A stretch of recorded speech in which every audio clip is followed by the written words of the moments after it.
Doctor Monge, muy buenas noches. Gracias por darnos este tiempo. Bienvenido a este espacio en Zoom y a todos nuestros amigos que están compartiendo con nosotros en todas nuestras redes sociales, en todas las redes del doctor Eddie Monge. Bienvenidos a esta noche.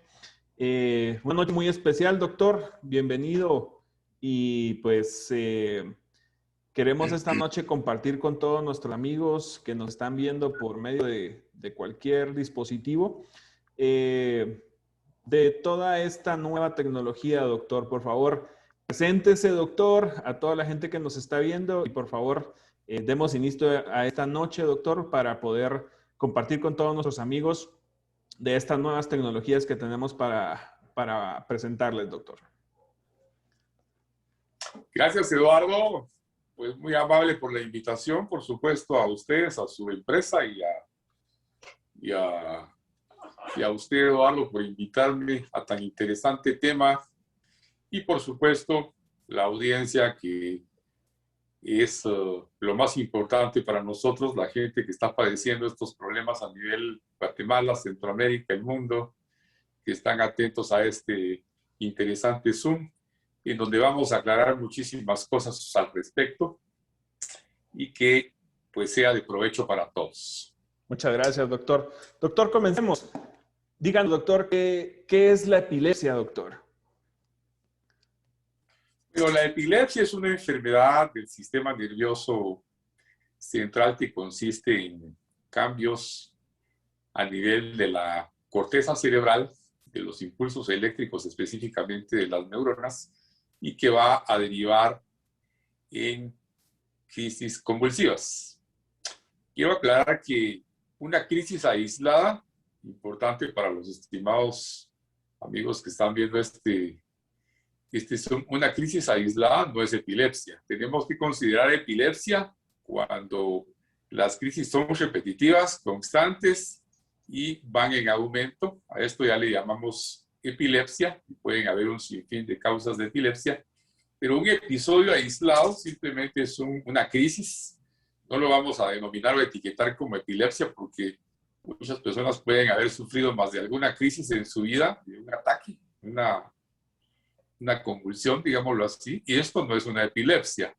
Por lo tanto, para que sea epilepsia tienen que haber muchas crisis, muchas convulsiones repetitivas y, por supuesto, cuando esto ya se vuelve crónico, ya es necesario el tratamiento, que es a lo que vamos a enfocarnos también, el tratamiento farmacológico en muchos casos, pero cuando el tratamiento farmacológico no nos da el resultado deseado, entonces ya entramos a otras alternativas, que es prácticamente el tema central de esta charla, Eduardo. Ok, doctor. Entonces, doctor, usted me dice, existen entonces varios tipos de epilepsia. Sí, hablemos un poquitín de los tipos de epilepsia. Bueno, se conocen dos grandes tipos, vamos a decir ahí. La epilepsia, que se conoce como gran mal, así se le ha tipificado durante años, que son ataques ya repetitivos, ataques convulsivos, crisis frecuentes a lo largo del día y durante mucho tiempo, que pueden ser de tipo tónico-clónicas, le llamamos nosotros a esto, le llamamos nosotros, y se le llamó por mucho tiempo epilepsia gran mal, o tipo generalizada, se llama hoy por hoy.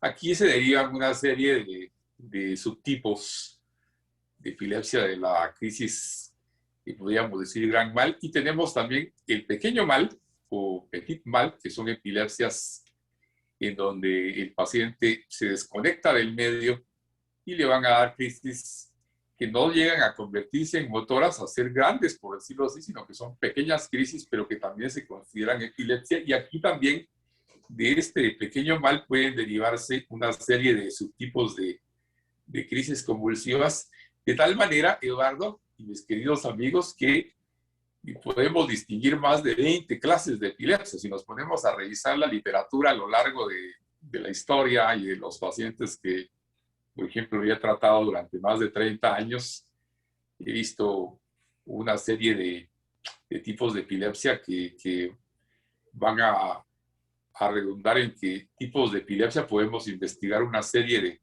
no son solo las que se conocen, hay un abanico de de crisis epilépticas, de componentes epilépticos que van a formar prácticamente lo delicado de esta enfermedad, que pueden a veces confundirse. Hay gente que no lo sabe y cree que solo hay un tipo de epilepsia, que solo los ataques donde el paciente cae al suelo, tiene contracturas neuromusculares, hipersalivación, pérdida de control de esfínteres. Pero esto no lo es todo.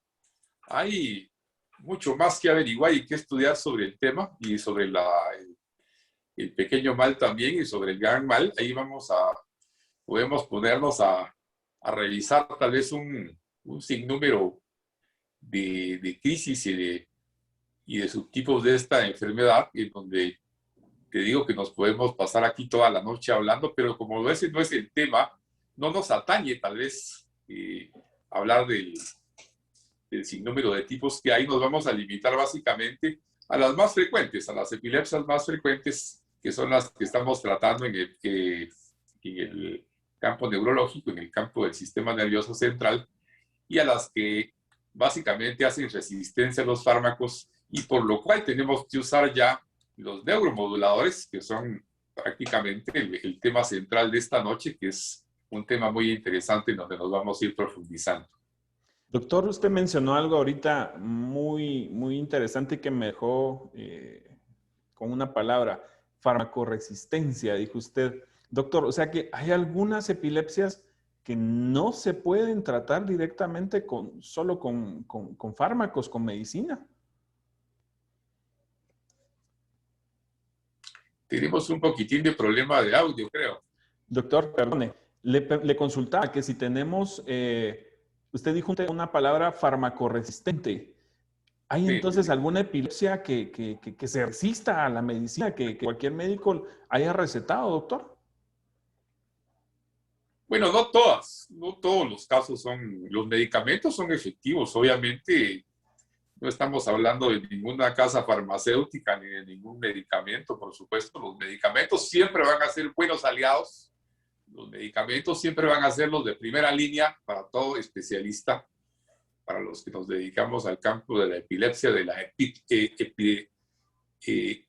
la epilepsionología se llamaría. Los que estamos en este campo tenemos que usar siempre a los aliados grandes, que son los fármacos, obviamente. Y uno empieza siempre con eso. Uno siempre dice, bueno, vamos a medicar al paciente en pacientes jovencitos y en pacientes adolescentes. Incluso uno esperaría, bueno, vamos a usar un fármaco. Si ve que el paciente no responde a ese fármaco, pone otro, y podemos agregar hasta un tercero, y podemos controlar las crisis en muchos casos y esperar a algunos pacientes que tengan una madurez del sistema nervioso central de su cerebro, y con eso podemos lograr hasta que se curen algunos pacientes, no todos. Quiero dejar claro en esta partecita donde dije que se curaban, porque algunos pacientes no tienen una cura, sino un control. Y otros tenemos que esperar la evolución del paciente. Cada caso debe ser tratado de manera particular. Y yo pienso que los casos no existen enfermedades sino enfermos, dice un adagio en medicina, y en este caso nosotros vemos pacientes y cada paciente es un caso en particular. Podemos decir que un paciente puede tener un fármaco y se va a controlar, un niño, un adolescente, otros pueden usar hasta 2, pero cuando ya usamos hasta 3 o 4 fármacos, Eduardo y mis queridos amigos, y no logramos un control de las crisis, y es ahí donde ya nos comenzamos a preocupar en neurología y comenzamos a decir, bueno, ¿qué pasa? El fármaco no se lo está tomando el paciente, no estamos usando las dosis adecuadas, o el paciente, si no sucede que estas dos opciones no son las válidas, que el paciente sí se toma el medicamento, hablamos con los padres y los padres nos dicen, doctor, nosotros supervisamos la toma de los medicamentos, pero hemos visto que nuestro hijo siempre tiene 4 o 5 crisis al mes, aún usando 3 fármacos, y ahora se ha aumentado conforme el paciente va creciendo. Recordemos que conforme el paciente se va haciendo más grande, va aumentando de peso, ¿cierto? Okay. Vamos a tener un aumento de peso y de estatura del paciente, y eso obviamente requiere que también aumentemos el medicamento por kilogramo de peso, porque el medicamento se da por kilogramo de peso. No lo damos arbitrario. No es antojadiza la dosis, no es arbitraria en ningún momento, sino que siempre que damos una dosis, la damos pensando en el peso del paciente y por kilogramo, para no excedernos de la dosis que necesita el paciente y que no le vaya a provocar efectos secundarios. Entonces, habida cuenta de todo eso, cuando tenemos que el paciente está aumentando de peso, nosotros vamos aumentando la dosis del fármaco, pero el paciente sí está tomando la medicina, pero vemos que la familia llega con nosotros en una siguiente consulta y nos dicen, doctor, ya son 4 fármacos y el medicamento no controla las crisis del paciente. No es que el médico sea malo ni que los medicamentos sean malos, porque eso no puede ser, obviamente el médico se está esforzando. No creo eso, que el médico haya seleccionado mal los fármacos, tampoco creo que el fármaco sea malo, sino que las crisis son muy fuertes que ya el medicamento no puede controlarlas. Ya pues, si ponemos 5 fármacos ya no sería algo razonable porque estaríamos haciéndole mucho daño al paciente. Entonces hemos visto pacientes que con 4 fármacos no reaccionan y ahí es donde uno dice, bueno, ¿qué alternativas tenemos? ¿Qué tenemos que hacer? Y mucha gente no quiere seguir con fármacos, ya dicen, doctor, ya estamos cansados de esto, ya le hemos gastado demasiado. El paciente también, he visto pacientes que me dicen, doctor, mire, yo ya no quiero seguir tomando fármacos, sobre todo adolescentes. Chicos que me dicen, doctor, ya estoy cansado, no mejoro, yo miro que siempre sigo con las crisis, mis padres ya hasta me han filmado, porque los padres, algunos de ellos se toman la molestia de filmar las crisis de los pacientes y en un porcentaje de casos ellos no van a responder bien al medicamento. Ahí, ¿qué tenemos que hacer? ¿Qué opciones tenemos? ¿A dónde nos tenemos que pasar? Ahí es donde entra la neuromodulación, la parte importante tal vez medular de este tema, que es usar una alternativa más para poder controlar los ataques epilépticos de nuestro paciente que ya se cansó del fármaco y que necesita una alternativa más para poder vivir, poder trabajar, poder estudiar normalmente y poder llevar una vida normal para que más adelante el paciente pueda ser útil a la sociedad. Entonces, ¿qué nos queda? Una alternativa. Que conste que quiero aclarar también algo en el tema, que cuando decimos una alternativa, no estamos diciendo tampoco que vamos a eliminar los fármacos que el paciente ya tiene y que nos han funcionado. Porque mucha gente a veces cuando le hablamos de neuromodulación o de el dispositivo del que vamos a hablar en un momentito, del estimulador del nervio vago o la neuroestimulación, como también se le dice, porque podemos decirle neuroestimulación o neuromodulación. Entonces, cuando nosotros le hablamos, o como médicos le hablamos al paciente y al familiar del tema, nos dice, nos van a quitar el fármaco. No, un momentito, eso no es así tan sencillo. En muchos casos el fármaco tiene que continuar, alguno de los fármacos tiene que dejarse y la neuromodulación va a llegar, la estimulación del nervio vago, que es el siguiente paso del que vamos a hablar, va a llegar como una alternativa, como un reforzador, vamos a decir así, como un refuerzo de lo que ya tenemos, pero en muchos casos el medicamento tenemos que dejárselo también al paciente, tenemos que mantenerlo en muchos casos con el medicamento, con sus medicamentos tal vez los más importantes, y usar el estimulador o la neuroestimulación para que el paciente con todo eso haga una sinergia, se complementen, sería tal vez la palabra correcta, se complemente el fármaco y la neuromodulación, y de esta manera logremos un control, fíjense bien, logremos un control de las crisis. No estamos hablando de curación, esto es muy importante porque a veces también se puede confundir que estamos hablando de la neuromodulación como la cura, como la hostia, como dicen los españoles. Okay. Y bueno, es una alternativa, es una esperanza, una alternativa, es algo que tenemos positivo para nosotros en la ciencia, antes de entrar a una cirugía mayor, pero creo que en muchos casos mucha gente prefiere quedarse con la neuromodulación antes que entrar a una operación que pueda ser muy costosa, Eduardo. Ok, doctor, muy amable. Doctor, quiero colocar el video que usted me envió sobre la introducción de este estimulador de nervio vago, para que nuestros amigos también puedan verlo y sepan de lo que estamos hablando. Muy bien, claro que sí.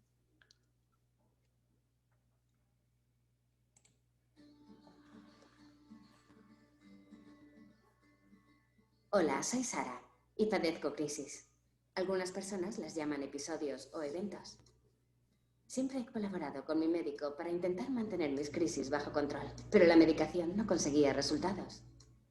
Probamos muchos fármacos, pero no funcionaron, o los efectos secundarios eran excesivos y seguía sufriendo crisis. Mi médico me dijo que era posible que tuviese crisis difíciles de tratar, lo que también se conoce como epilepsia farmacoresistente. 1 de cada 3 personas que padecen crisis es como yo. Mi médico me dijo que existían otras opciones para mí y me recomendó VNS Therapy. VNS Therapy es una solución demostrada a largo plazo para tratar las crisis no controladas y ya la utilizan más de 85.000 personas en todo el mundo. VNS Therapy no es otra pastilla, sino un pequeño dispositivo implantado durante una intervención ambulatoria breve. Me proporcionó el control que estaba buscando. Ahora padezco menos crisis y disfruto mucho más de la vida.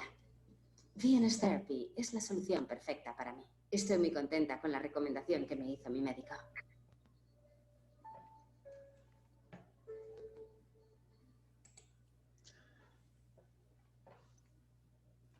Muy bien, doctor. Doctor, Muy ahora... bien, pues este videito corto, como que pudimos ver, nos explicó lo que es el estimulador del nervio vago. ¿Qué es la estimulación del nervio vago? Lo que todos quieren saber.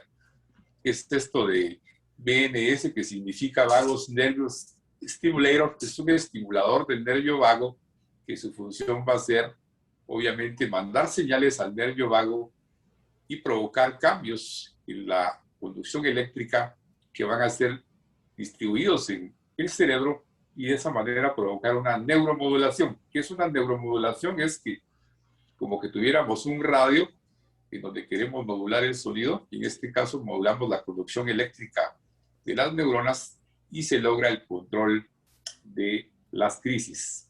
Muy importante que sepan los estimados amigos que estamos hablando de un control, importantísimo, de un control en donde el aparato lo vamos a tener que usar por un buen tiempo. Es un implante, una implantación de un aparato que no es tampoco cosa del otro mundo.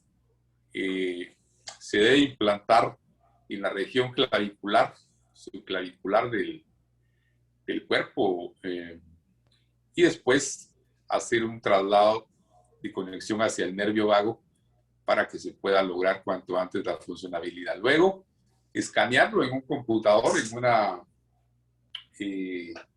en un escáner que va a manejar prácticamente el paciente, con un imán en algunos casos, y de esta manera lograr el control de las convulsiones.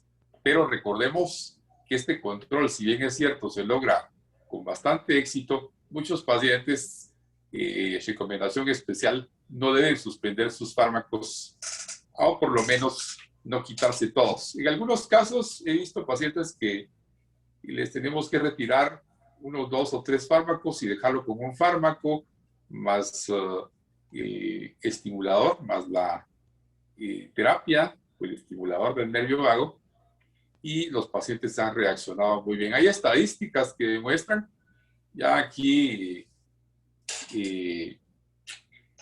Eduardo pues puede proveernos de bastante estadística al respecto de gente que se ha mejorado con el implante de VNS y que ha tenido éxito completo en el procedimiento. El procedimiento pues puede durar más o menos entre 1 hora a 1 hora 45 minutos, y la operación pues es sencilla, no requiere mayor, mayor preparación, pero sí es importante que el paciente esté de acuerdo, que sepa para qué sirve y sepa que va a controlar el aparatito, va a controlar sus crisis convulsivas en un grado bastante grande, y por supuesto que en muchos casos hemos logrado el control hasta del 100% de las convulsiones. Muy bien, qué interesante, doctor, de verdad. Es una terapia que va paralela al fármaco y que logra controlar en su mayoría, entiendo, entonces, toda la mayoría de crisis. Y, doctor, ¿quiénes podrían ser candidatos entonces a poder implantarse el VNS, doctor? Esta parte no la escuché mucho, Eduardo. ¿Me la puede repetir? Porque no... Tenemos problema de conexión. Doctor, ¿quiénes son candidatos para poder implantarse el VNS? Bueno, importantísima la pregunta.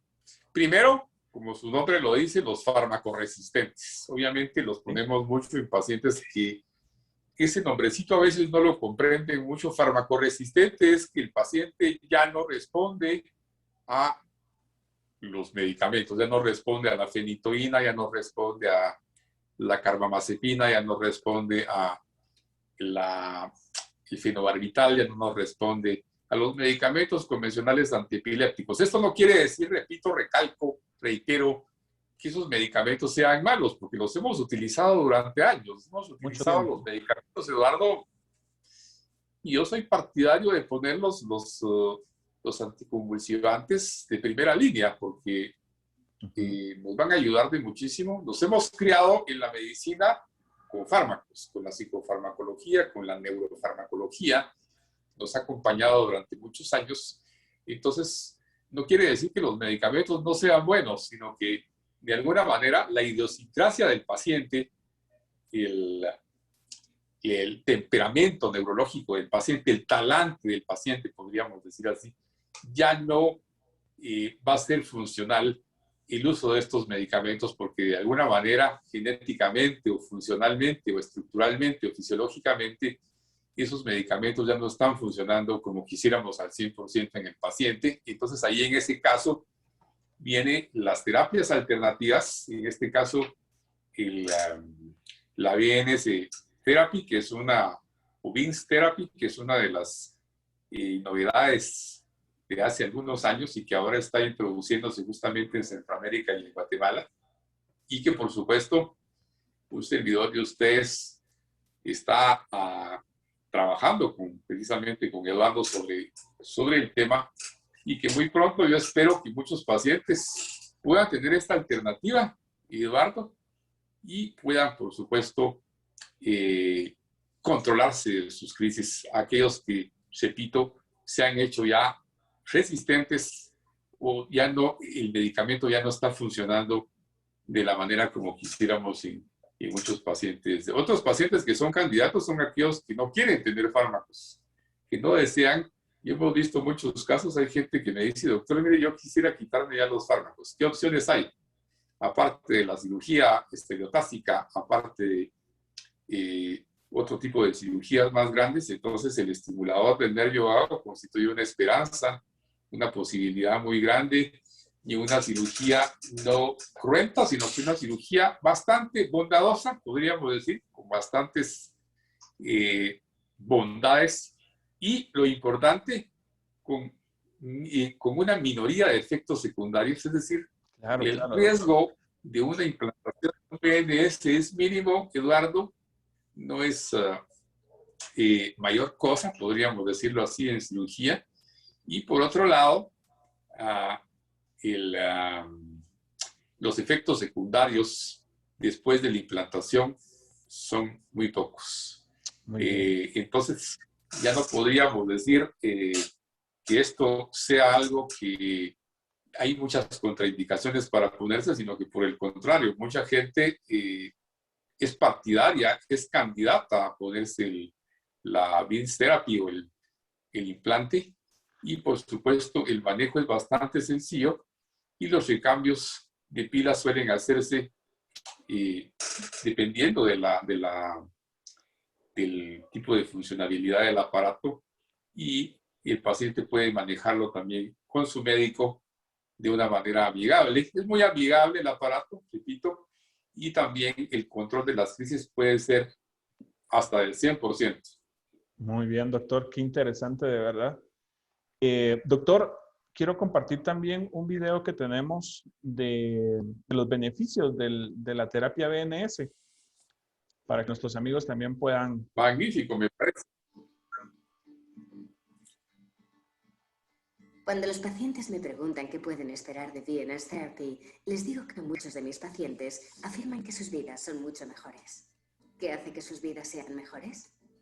Echemos un vistazo a algunas de las ventajas de VNS Therapy. Muchos pacientes experimentan menos crisis de las que sufrían antes de utilizar VNS Therapy. Con frecuencia, las crisis son más cortas y de menor intensidad.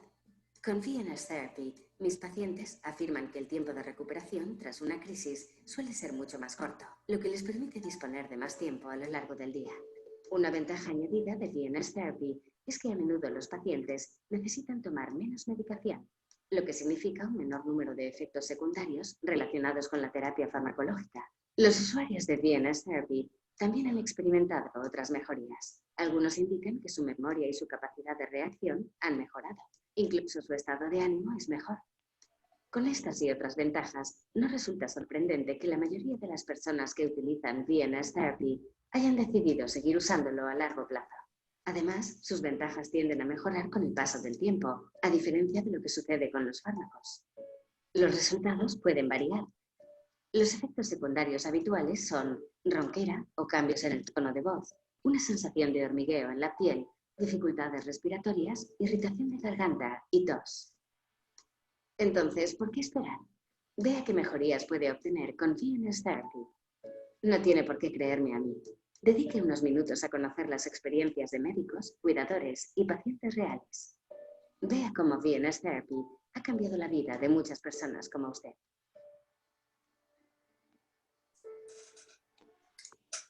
Qué interesante, doctor. Esto realmente es una esperanza para los pacientes con epilepsia farmacoresistente. Doctor, de verdad, ha sido un tiempo muy, muy interesante, de mucha educación para, creo, todos nuestros amigos y para nosotros.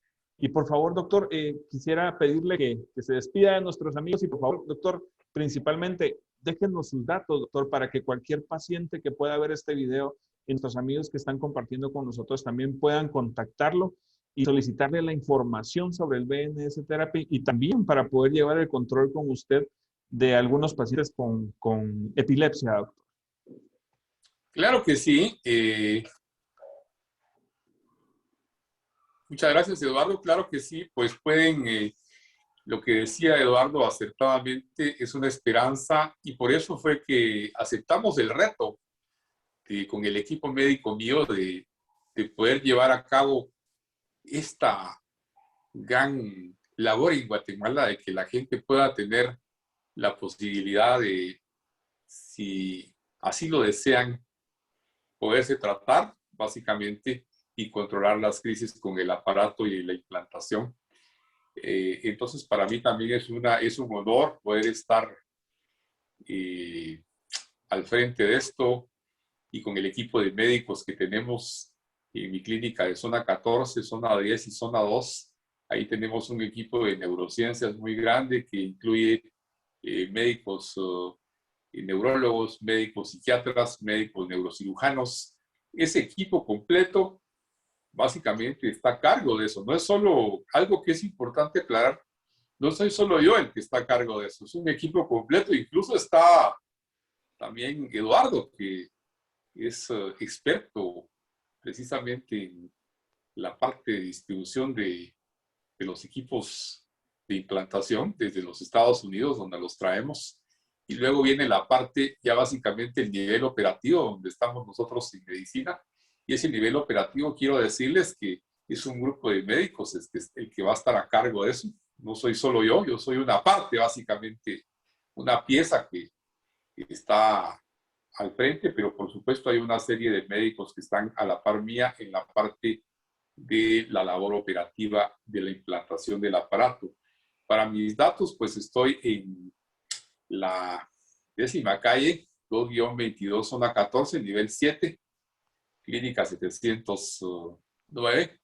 Muy pronto voy a estar también en Renovati Medical Center, zona 10, donde vamos a estar probablemente ya por ahí por el mes de octubre, si Dios nos lo permite, para poderles ayudar.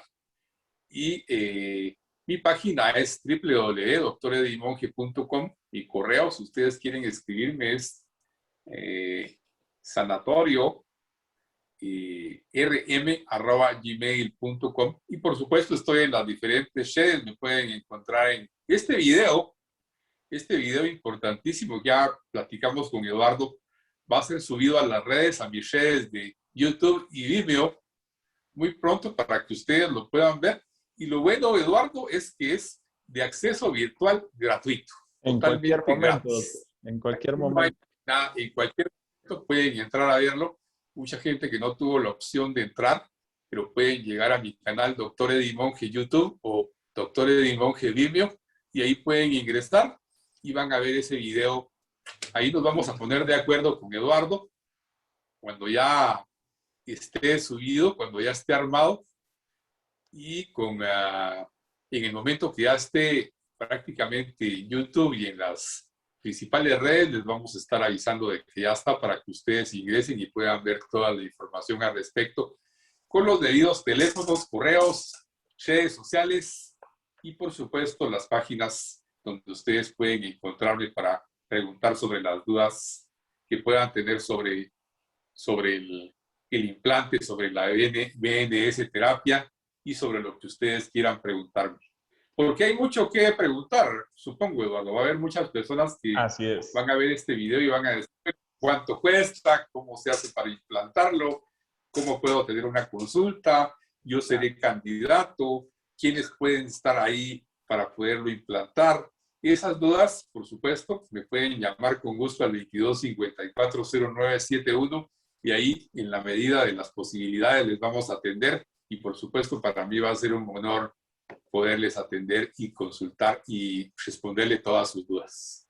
Muchas gracias, doctor. Recordemos, dredimonge.com y al 2254-0901 pueden contactar al doctor Eddie Monge para cualquier consulta. Doctor, muchas gracias por este tiempo. De verdad, hemos aprendido mucho. Yo, Eduardo, a ustedes.